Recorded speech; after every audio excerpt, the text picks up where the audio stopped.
जय हिंद विद्यार्थियों, कैसे हैं आप सब। आशा करता हूं कि आप सभी लोग अच्छे होंगे और अपनी सी टेट, सुपर टेट और यूपी टेट की पढ़ाई को कर रहे होंगे।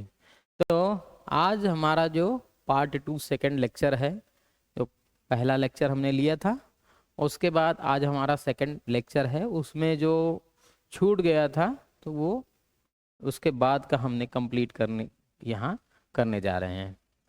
अब हम लोग पढ़ रहे थे कि वृद्धि तथा विकास का सिद्धांत, विकास के सिद्धांतों में हम लोग बात कर रहे थे कि वंशानुक्रम तथा वातावरण की अंतःक्रिया का सिद्धांत, वंशानुक्रम तथा वातावरण की अंतःक्रिया का सिद्धांत हमको पढ़ना है। इसके पहले जो है हम पढ़ चुके थे, काफी सिद्धांत हम जान चुके थे, एकीकरण का सिद्धांत।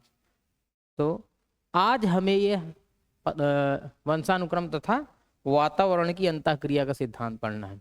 देखिए, कोई भी बालक यदि होता है तो किसी बालक के विकास में केवल और केवल अगर कहा जाए कि किसी बालक ने अपने माता पिता से या अच्छे वंशानुक्रम, अच्छे जीन्स को प्राप्त कर लिया है, तो हम यह कह नहीं सकते कि उसका जो है विकास बहुत अच्छा हो जाएगा।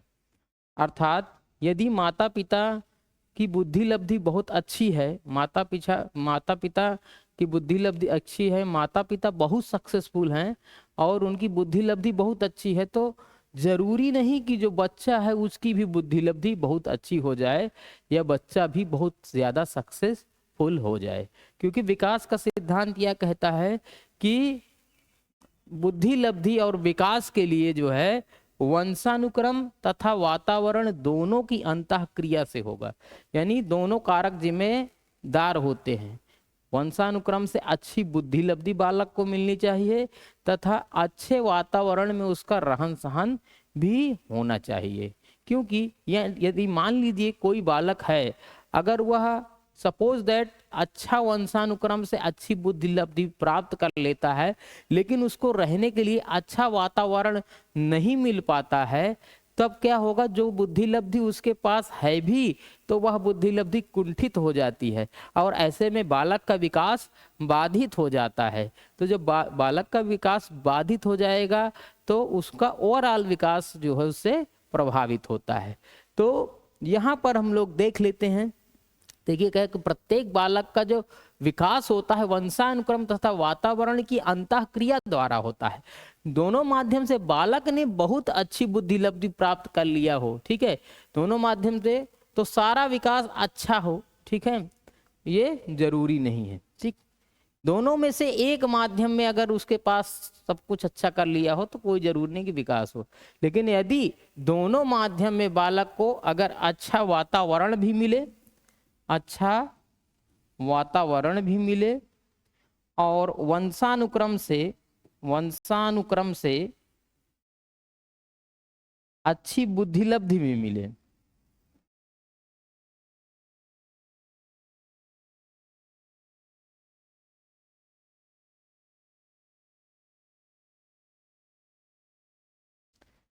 तब अच्छा होगा, तब उसकी जो बुद्धि लब्धि होगी, जो उसका विकास होगा वह बाधित नहीं होगी, कुंठित नहीं होगी। अगर केवल बालक को अच्छा वातावरण दिया जाएगा तब भी क्या होगा, बुद्धि लब्धि के अभाव में वह उसका विकास बाधित होगा। और केवल अच्छे वंशानुक्रम, अच्छी बुद्धि लब्धि से अच्छा वातावरण अगर नहीं मिला तब भी क्या होगा, उसका विकास बाधित होगा। तो इसीलिए इस सिद्धांत में कहा गया है किसी भी बालक के विकास के लिए वंशानुक्रम तथा वातावरण की अंतःक्रिया एक साथ जिम्मेवार होती है। ठीक है, अब देख लीजिए, कहने का मतलब, अब अगर हम बात करें इसकी बुद्धि लब्धि की बात करें तो बालकों में बुद्धि लब्धि से यह पता लगाया जा सकता है कि बालक आगे जीवन में क्या करेगा, इससे यह ज्ञात किया जा सकता है। लेकिन उसके पहले ही बालक जब शैशवा अवस्था में होता है तभी पता चल जाता है कि बालक कितना आगे जाएगा और कितना बुद्धि लब्धि उसकी पता कर ली जाती है केवल उसको देख करके। मान लीजिए यदि कोई बालक है, वह बालक 11 महीने में बोलना शुरू कर देता है, 11 महीने का है, यदि बालक बोलना शुरू कर देता है तो समझ जाइए कि बालक तेज बुद्धि का है, तीव्र बुद्धि वाला है, उसकी बुद्धि लब्धि बहुत अच्छी है। ठीक है, वही बालक यदि 16 महीने में बोलना शुरू कर देता है, 16 महीने में बालक बोलना शुरू करे, तब वह एक सामान्य बालक होता है। ठीक, अगर बालक 21 महीने में बोलना शुरू करता है, तब यह समझ जाना चाहिए कि बालक जो है उसकी बुद्धि लब्धि ज्यादा अच्छी नहीं है, यानी उसकी याददाश्त क्षमता ज्यादा अच्छी नहीं है। ठीक, तो 3 चीजें हैं। बहुत गॉड गिफ्टेड अगर बालक है तो वह तीव्र बुद्धि का है, तो 11 महीने में बोलना शुरू कर देगा, 11 महीने में। ठीक है, तो वंशानुक्रम तथा वातावरण की अंतःक्रिया का सिद्धांत समझ में आया होगा। ठीक है, दोनों जिम्मेवार होते हैं बालक के विकास के लिए, दोनों में से एक अगर नहीं है तब भी विकास बाधित हो जाएगा। आगे चलते हैं, चक्राकार का सिद्धांत, ये भी विकास का एक सिद्धांत है, यहां से प्रश्न पूछा गया है। इसके पहले की जो परीक्षाएं हैं उनमें पूछा गया है कि चक्राकार का सिद्धांत से यह प्रश्न ऐसे पूछा जाता है कि बालक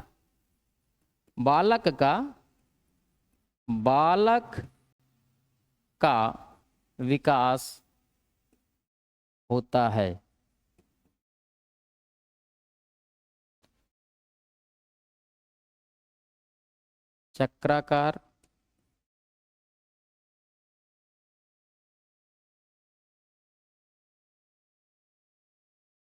चक्राकार होता है,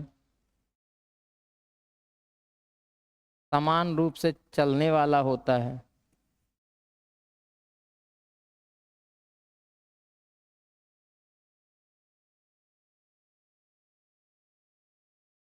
चलने वाला होता है।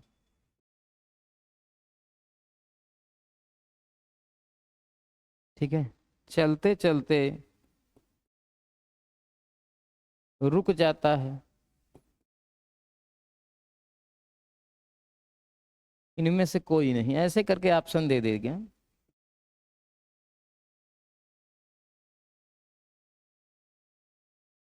ठीक है, तो विकास क्या होता है, किसी भी बालक का विकास क्या होता है, चक्राकार होता है। यहां पर आप सीधा आंसर इसको कर सकते हैं। ठीक है, तो इस तरह प्रश्न जो है यूपी टेट में एक बार पूछा गया है, इसलिए आपको बता देते हैं। अब इस सिद्धांत की बारी है, इस सिद्धांत को हमें देखना है कि चक्राकार कैसे होता है। बालक का विकास का अगर हम ग्राफ बनाते हैं, ठीक है, तो बालक का जो विकास है, हम इस तरह अगर ग्राफ बनाएं, ये तो एक स्लोप में बालक का जो, ये अगर मान लीजिए ये हमारा जो है ओ ए बालक के विकास को दर्शाता है, तो स्लोप में बालक का विकास कभी नहीं होता, स्लोप में कभी नहीं होगा। ठीक है, यानी साइकोलॉजी कहती है कि बालक का विकास एक समान कभी नहीं होगा, स्लोप ऐसे नहीं होगा, यानी एक समान रूप से ना तो घटता है न ही एक समान रूप से बढ़ता है, बल्कि बालक का विकास क्या होता है, चक्रीय होता है, चक्राकार होता है। पहले घटेगा, फिर बढ़ेगा, फिर घटेगा, फिर बढ़ेगा, घटेगा बढ़ेगा, ऐसे करके जो है घटेगा बढ़ेगा करते करते एक चक्र बना लेता है, एक जो है क्या करेगा, चक्र बना लेता है।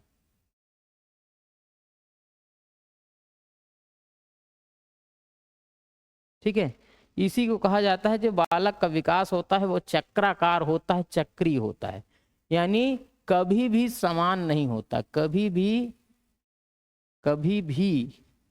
समान नहीं होता।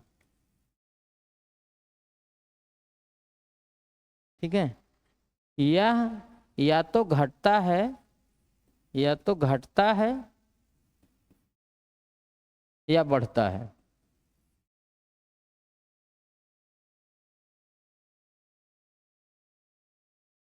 ठीक है, ओवरऑल अगर कहा जाए तो बालक का विकास जो होता है वह चक्रीय होता है, बालक का विकास चक्रीय होता है, चक्रीय होता है। ठीक है, ये जो बालक का विकास कभी समान नहीं होता, कभी घटता है कभी बढ़ता है, इसी को कहते हैं चक्राकार का सिद्धांत। इसी को क्या कहते हैं? चक्राकार का सिद्धांत। चक्राकार के सिद्धांत के बाद हम लोग आगे बढ़ेंगे।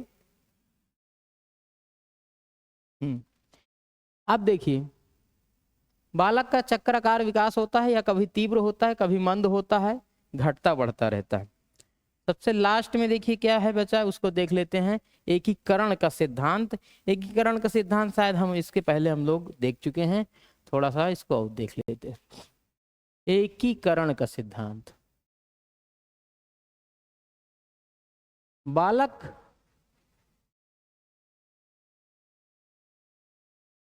कोई भी बालक हो, सबसे पहले क्या करता है? एकीकरण के सिद्धांत को समझने के लिए हम बता दें कि बालक कोई काम करता है तो अपने सभी अंगों का प्रयोग करता है, सभी अंगों में संबंध बनाता है। ठीक है, पहले बालक क्या करेगा? ठीक है, कोई काम करता है तो बालक सभी अंगों में संबंध स्थापित करता है। बालक सभी अंगों में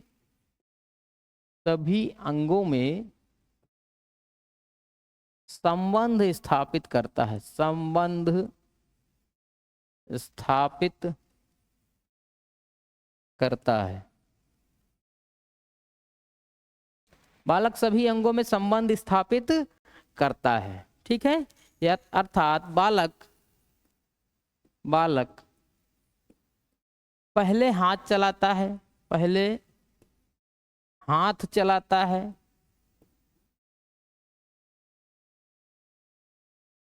पहले अपने हाथों को चलाएगा। ठीक है, हाथ चलाएगा, पैर चलाएगा, फिर उंगलियों को चलाता है, फिर उंगलियों को चलाता है,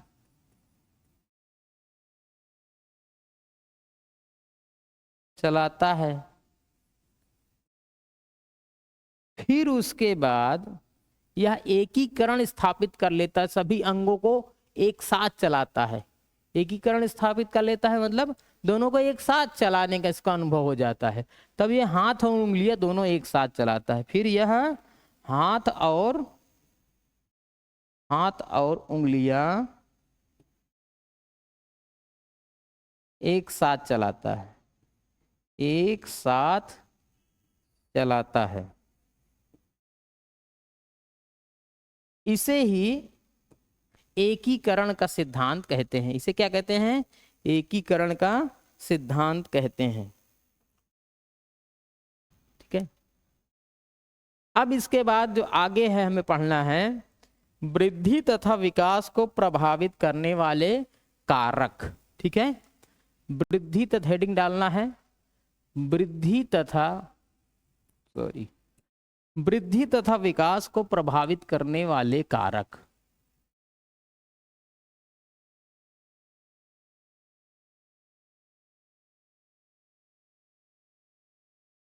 प्रभावित करने वाले कारक।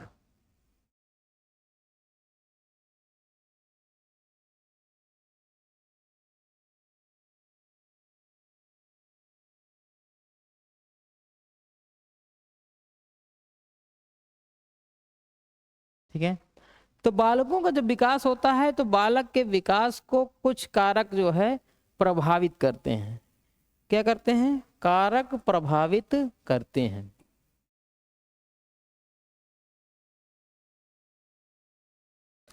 कारक प्रभावित करते हैं।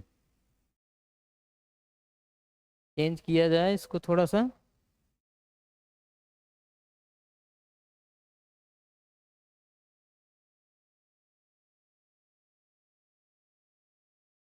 हाँ ये कुछ ठीक है। वृद्धि तथा विकास को प्रभावित करने वाले कारक, साफ दिखाई दे रहा है? दिखना तो चाहिए लेकिन